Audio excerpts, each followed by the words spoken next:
We are the people too.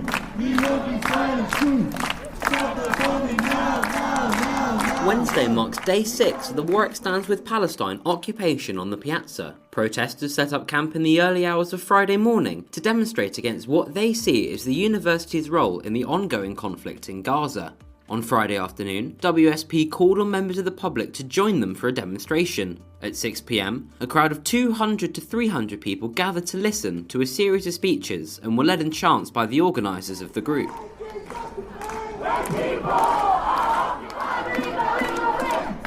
At the scene, I spoke to one of the organisers about the reason for the protest. So far, all our demands have not been met.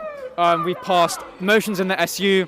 We've done open letters, which have had thousands of signatures. We've done countless protests and sit-ins. They've been completely rejected by the careerist uni management, so we're here escalating, setting up a solidarity encampment. Encampments on campuses have spread globally in America, Europe and Australia. Gaza has become undeniable. We're going to stay here and we're going to keep rising up. Students all over the world are rising up. I cannot emphasise that enough, that the ground is shifting beneath our feet. The group you can hear in the background stayed behind at the end of the protest and continued to chant.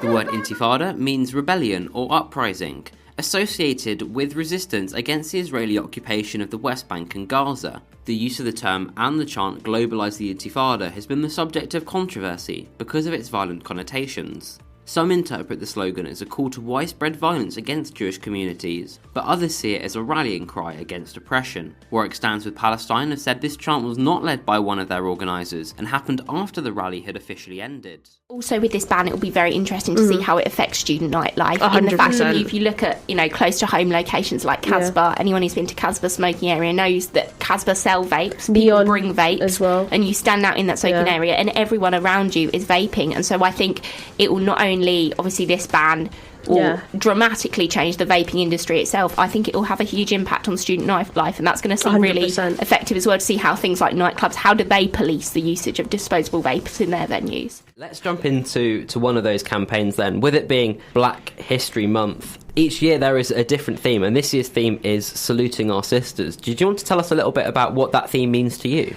It's just a very nice recognition of Black female contributions to history in all different realms, science, media, just like anything really. And it's just very nice because Black women have been historically ignored for their contributions, and so now we're celebrating them, especially this year. When I was younger, school wasn't really a safe space for me, which is another thing that's like the government seeks to address, is the whole bullying epidemic that's been happening for ages, even cyberbullying as well, where if something was happening to me in school, I would text another friend that I had from overseas. I would text my mom.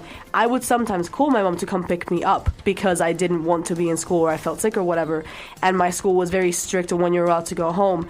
And instead of looking into why does this child not feel safe in school, they went, you can't call your mom without asking us first. And I think that there should be, like, phones are for children and for parents. My mom would say this.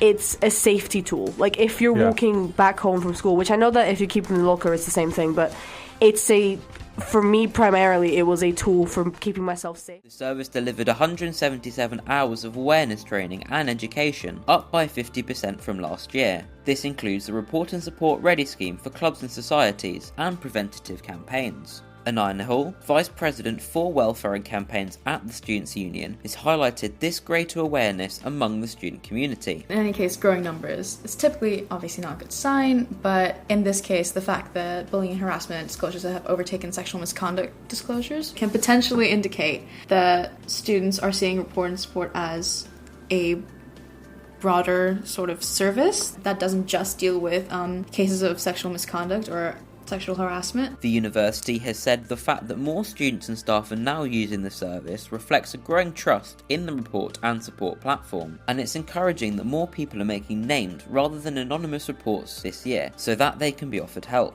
Students' Union President Anna Taylor has also emphasised this developing trust in Report and Support, which has included groups across the undergraduate and postgraduate student body. We know that a lot of work has been put in by the service in developing trust with a lot of areas of the students that they serve, as well as the staff members here.